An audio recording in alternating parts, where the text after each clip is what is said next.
हे guys अस्सलाम वालेकुम, welcome back to another vlog. Hopefully आप लोगों को प्रीवियस व्लॉग अच्छा लगा होगा। आज का व्लॉग भी मैं रात से स्टार्ट कर रही हूँ। आयला अपने टॉयज़ के साथ खेल रही थी और यहाँ पे मैंने नमाज अदा की थी। हम लोग नीचे अपने रूम में थे और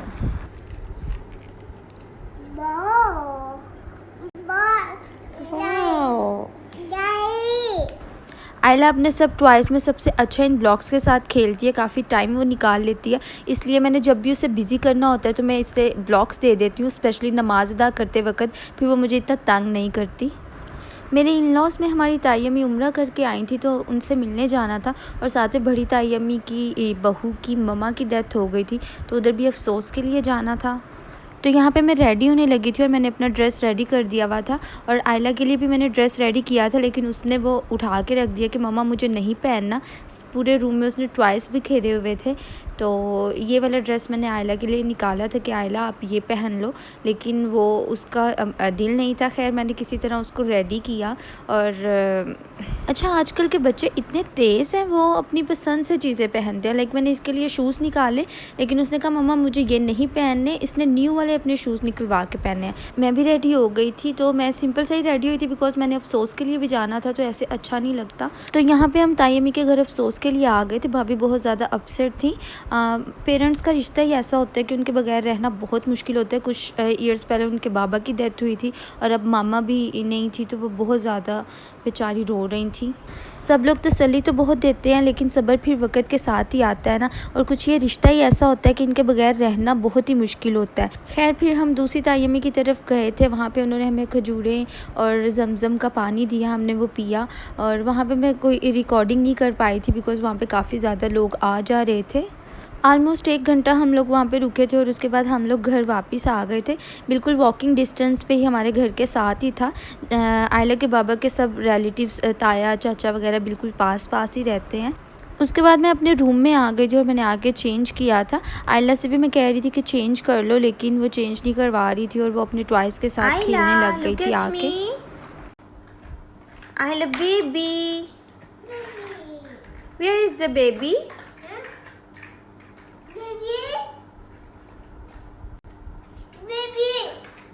मम्मा की तरफ देखो,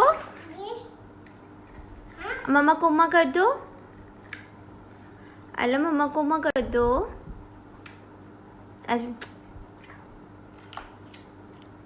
मिलो बेबी। ओके से बाय बाय, से बाय बाय कर दो मम्मा को।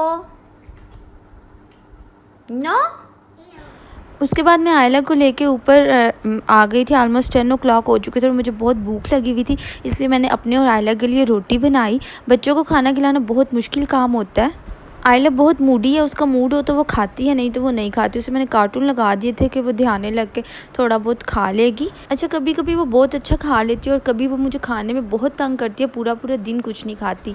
और फिर माँओं को बहुत टेंशन होती है अगर बच्चे ने कुछ खाया ना हो तो आयला के बाबा यहाँ पे रात में KFC ले आए थे। अच्छा, सम टाइम आयला KFC बहुत खुश होकर खाती है और आज वो बहुत मज़े से बर्गर को इंजॉय कर रही थी, इसलिए मैंने उसे फीड नहीं दिया था रात में कि वो फुल है। उसने माशाल्लाह से रोटी भी खाई हुई थी। इसके बाद मैंने उसे सुला दिया था। हम लोग काफ़ी लेट हो चुके थे और अब नेक्स्ट मॉर्निंग हो चुकी थी। आज मेरा मूड था कि मम्मा की तरफ जाऊं मैं कुछ दिनों के लिए रहने। मैंने रात को ही मामा से परमिशन ले ली थी तो मेरा दिल था कि जाने से पहले आयला के बाबा के जितने भी ड्रेसेस हैं वो मैं प्रेस करके जाऊँ। मैं हमेशा जब भी मामा की तरफ जाती हूँ तो मेरी कोशिश होती है कि मैं सारे जो काम है पीछे से अपने डन करके जाऊँ ताकि आयला के बाबा को पीछे से कोई इशू ना हो। एक दिन पहले ही मैंने वॉशिंग करके उनके सारे कपड़े वॉश कर दिए थे और टाइम नहीं था कि उस दिन मैं प्रेस करूं। काफ़ी थक गई थी, इसलिए मैं आज उनके सारे ड्रेसेस प्रेस कर रही थी। सुबह उठते ही हम लोगों ने सबसे पहले नाश्ता किया था। मामा ने कल मुर्ग चने बनाए हुए थे तो इसलिए मैंने आयला के बाबा से कहा कि नान लेके आए साथ में। तो हम लोगों ने गरम गरम नान के साथ मुर्ग चने खाए, बहुत मज़े के बने हुए थे। मामा आज घर में नहीं थी, वो मामू के साथ उनके किसी रिलेटिव्स में डेथ हो गई थी तो वहाँ पे गई हुई थी। आज वहाँ पे कुल का ख़त्म था। आंटी साजदा भी सुबह मॉर्निंग में ही अपना सफाई करके चली गई थी। उसके बाद मैं अगेन किचन में आ गई थी और आयला का ये ड्रेस वॉश करने वाला था जो मैंने इसे रात में पहनाया था। उसने उसके ऊपर स्टेन लगा दिए हुए थे तो मुझे था कि इसे वॉश कर दूँ। आयला का ड्रेस वॉश करने के बाद मैंने किचन भी साफ़ कर दिया था और नाश्ते के सारे बर्तन जो भी हमने वॉश करने वाले थे वो मैंने वॉश कर दिए थे। दूध भी बॉयल हो चुका था और ठंडा हो गया था, तो मैंने इसको फ्रिज में रख दिया था। और उसके बाद मैं आ गई थी नीचे क्योंकि मुझे अभी अपनी पैकिंग करनी थी और टाइम कम था। बच्चों के साथ पैकिंग करना बहुत मुश्किल होता है। मैंने सारे कपड़े निकाल के बेड पे रख दिए थे कि मैंने ये लेके जाने हैं, अब मैं इनको बैग में रख लेती हूँ। आयला ने अपने सारे डायपर भी निकाल के बेड पे भी खेर दिए हुए थे, टॉयज़ भी पूरे रूम में भी खेरे हुए थे। तो खैर मामा आ गई थी, तो अब वो मामा के पास चली गई थी, तो मैंने सोचा कि वो बाहर गई हुई है तो मैं जल्दी से अपनी पैकिंग कर लेती हूँ। एक तरफ मैंने अपने ड्रेसेस रख दिए थे, बाकी सारे मैंने आयला के रखे थे। आयला के काफ़ी ज़्यादा मैंने ड्रेसेस लिए थे क्योंकि बच्चों के जितने भी ड्रेसेस हों वो कम होते हैं। बच्चे बहुत ज़्यादा समटाइम गंदे कर देते हैं, तो इसलिए मैंने आलमोस्ट उसके काफ़ी ज़्यादा रखे थे। ज़्यादातर बैग में आयला की ड्रेसेस थे, अपने मैंने जस्ट 3 से 4 ड्रेस रखे थे। और ये रमज़ान में मैंने एक ड्रेस लिया था अनस्टिच, उस टाइम पे मैंने सिलाई नहीं था करवाया, तो मैंने सोचा चलो अभी मैं घर जा रही हूँ तो आप ही से ये भी ड्रेस स्टिच करवा लूँगी, तो इसको भी साथ रख लेते हैं। तो इंशाल्लाह जब ये स्टिच हो जाएगा तो मैं आपको दिखाऊँगी कि ये कैसे का स्टिच हुआ। मामा के साथ मामू भी आए हुए थे और आयला मुझे बार बार आके कह रही थी कि मामा मामू आए हैं, तो इसलिए मैंने जल्दी से पैकिंग डन की और मैं अंदर मामू से मिलने चली गई थी। फिर कुछ टाइम के लिए मैं मामू के पास ही हम लोग बैठे हुए थे, बातें कर रहे थे, उन्हें खाना वगैरह सर्व किया। उसके बाद मैंने आयला को सबसे पहले शावर दे के रेडी कर दिया था और देन मैंने खुद शावर लिया और मैं रेडी हो गई बिकॉज़ जासिम के पास टाइम नहीं था और वो कह रहे थे कि मैं नहीं छोड़ने जा सकता, तो मैंने अपने ब्रदर इन लॉ को कॉल की हुई थी कि वो आप ही ने मुझे लेने आना था और उन्होंने मुझे कहा था कि वो 4 o'clock तक घर से आ जाएंगे। तो मैं उनका वेट कर रही थी और मुझे काफ़ी ज़्यादा यहाँ पे कोल्ड ड्रिंक की क्रेविंग हो रही थी, तो मैंने कोल्ड ड्रिंक ली। अच्छा, पर्सनली ना मुझे कोल्ड ड्रिंक वगैरह इतनी पसंद नहीं है, लेकिन आजकल पता नहीं क्या हुआ है कि मुझे इतनी ज़्यादा क्रेविंग फ़ील होती है कोल्ड ड्रिंक की, और आजकल तो मैं बहुत ज़्यादा पी रही हूँ। नीचे प्यारे बेटे, लुक एट मी बेबी, क्या खा रही हो? नान खा रही हो? मम्मा को किस कर दो हैंड से। मम्मा के किधर है नान? Look at me, look at me baby. अभी लोग लेट हो चुके थे और खाने में भी अभी तक कुछ नहीं बनाया था, तो मैंने मामा से पूछा कि क्या बनाना है, तो भिंडियाँ पड़ी हुई थी। मामा कहती हैं भिंडियाँ बना लो, तो भिंडियाँ मैंने यहाँ पे कट कर दी थी। प्याज इतना कड़वा था, मैंने उसे पानी में भिगो के रख दिया था, लेकिन उसको काटते वक्त फिर भी मुझे इतने ज़्यादा मेरी आँखों से आंसू निकल रहे थे। घर में आज ऑयल ख़त्म था, तो भाई को भेजा हुआ था कि वो ऑयल ले आएँ, तब तक मैंने सारी चीज़ें रेडी कर दी थी। तो फाइनली ऑयल आ चुका था और मैंने यहाँ पे अपनी हंडिया जो है रख दी हुई थी ऊपर, और आप ही लोग भी आ गए हुए थे, तो मेरा दिल था कि अब चलो मैं बना रही हूँ तो मैं बना के ही जाऊँ। पर्सनली मुझे भिंडियों के अंदर ना प्याज बहुत मज़े का लगता है और मैं इसके साथ खुश होकर सही से रोटी खाती हूँ, इसलिए मैं खुद जब भी भिंडियाँ बनाती हूँ ना तो मैं उसमें प्याज ज़्यादा डालती हूँ। भिंडियाँ मैं फ्राई कर रही थी और साथ में मैं आप ही लोगों के लिए शेक बना रही थी। तो पहले तो वो कुछ मान ही नहीं थे लेने को और वो कह रहे थे कि बस जल्दी करो, लेकिन मैंने कहा चलो कुछ तो पिए ना, तो शेक मैंगो पड़े हुए थे तो मैंने उनके लिए शेक बना दिया। मामा ने ना ये मटका किचन में रखा हुआ है और मामा इसमें पानी डाल देती हैं, उससे ना पानी काफ़ी ठंडा रहता है, तो हम लोग ज़्यादातर यही पानी पीते हैं। भिंडी फ्राई करने के बाद मैंने उसी ऑयल के अंदर अपना प्याज डाल दिया था और साथ ही मैंने जो टमाटर और हरी मिर्च वगैरह काट के रखी थी मैंने वो भी इसके अंदर ऐड कर दी थी। अच्छा, सिंपल प्याज भिंडी बनाते वक्त ना मैं उसमें टमाटर और हरी मिर्च के अलावा और कोई मसाला नहीं डालती हूँ, सिर्फ टमाटर और हरी मिर्च से इतनी मज़े का टेस्ट आ जाता है ना उनमें, तो और किसी चीज़ की ज़रूरत ही नहीं होती। इसके अलावा मैं इसमें सिंपल सी नमक, मिर्च और हल्दी डालती हूँ, साथ में मैं इसमें कुटा हुआ खुश्क धनिया डालती हूँ। खुश्क धनिया से एक तो खुशबू भी इतनी मज़े की आ जाती है और हंडिया में टेस्ट भी बहुत अच्छा आ जाता है। तो यहाँ पे मेरे आलमोस्ट प्याज डन हो चुके थे और मैंने जल्दी से अब इसमें अपनी भिंडियाँ ऐड कर दी और इसको मैंने तकरीबन 5 से 10 मिनट के लिए दम पे रखा था और मेरी हंडिया रेडी हो गई। उसके बाद मैं नीचे आ गई थी अपने रूम में कि थोड़ा सा फ्रेश अप हो जाऊँ, और मैंने अपना बैग वगैरह सामान निकाला था और बस हम लोग निकलने की तैयारी कर रहे थे। तो आयला के लिए मैंने आयला के दादाबू से मेडिसिन वगैरह ले ली थी बिकॉज़ उसको थोड़ा सा सा ना मुझे फ़ीवर लग रहा था।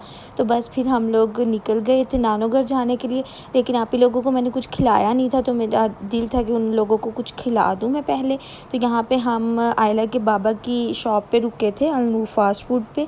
तो वहाँ से मैंने आप ही लोगों को इनकी पसंद का, लाइक वो कह रहे थे कि हमने बारबेक्यू खाना है, साथ में बच्चों की फरमाइश थी कि हम शवारमा खाएंगे, तो इनको मैंने शवारमा और बारबेक्यू खिलाया था।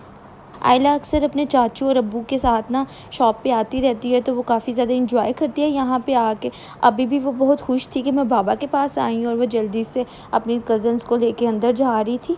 और यहाँ पे वो इसलिए काफ़ी इंजॉय करती है क्योंकि काफ़ी खुली जगह है और उसे घूमने फिरने के लिए अच्छी स्पेस मिल जाती है घर में, क्योंकि मोस्टली घर में ही रहना होता है। आयला के बाबा का काम ऐसा है कि वो हमें इतना टाइम नहीं दे पाते। ऑलमोस्ट वो रात को 12 o'clock के बाद घर आते हैं, उस टाइम पे सब कुछ बंद हो चुका होता है, तो हम बाहर भी बहुत कम जाते हैं। तो अब हम लोग यहाँ से निकलने लगे थे और आयला अपने बाबा की गोद में थी। उसे पता था कि मैं नानू के घर जा रही हूँ, तो वो बहुत ज़्यादा सैड भी हो रही थी और अपने बाबा को बहुत लाड कर रही थी। आयला ना अपने बाबा के साथ बहुत ज़्यादा अटैच है। मैं जब भी मामा की तरफ आती हूँ ना, तो कुछ दिन वो अच्छा सही से रहती है और उसके बाद से ना वो मुझे तंग करना स्टार्ट कर देती है।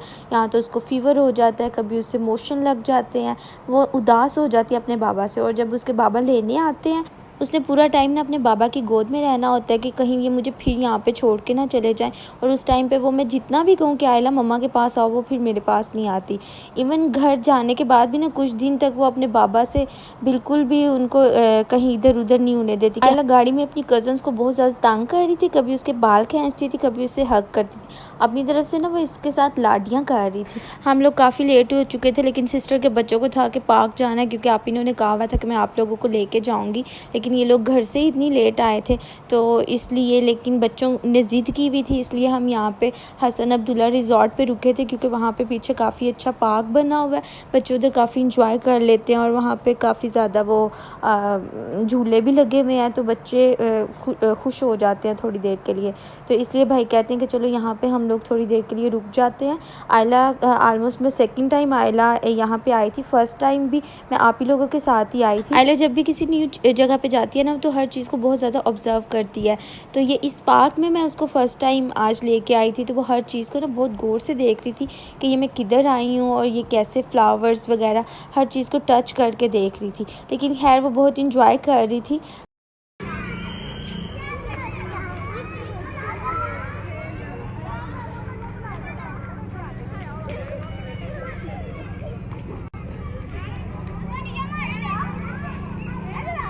बच्चे काफ़ी ज़्यादा इंजॉय कर रहे थे बिकॉज़ पार्क वाली साइड पे कोई भी नहीं था, लेकिन झूलों वाली साइड पे काफ़ी ज़्यादा लोग थे और काफ़ी गैदरिंग हुई हुई थी। तो खैर अब हम बच्चों को झूलों वाली साइड पे ले आए थे। आयला फ़र्स्ट टाइम जब इन झूलों में आई थी तो वो उसने काफ़ी ज़्यादा इंजॉय किया था, लेकिन इस बार वो थोड़ी डिस्टर्ब थी और वो कोई भी झूला नहीं थी ले रही, क्योंकि उसको ना नींद आई हुई थी। मैंने उसे आज दिन में सुलाया नहीं था, तो मुझे याद ही नहीं था कि इसको मैंने सुलाया नहीं है, तो इसलिए अब वो ज़रा तंग कर रही थी कि मुझे सोना है। ऑलमोस्ट हम लोग 1-1.5 घंटा वहाँ पे रुके थे और उसके बाद हम लोग वापस घर के लिए आ गए थे।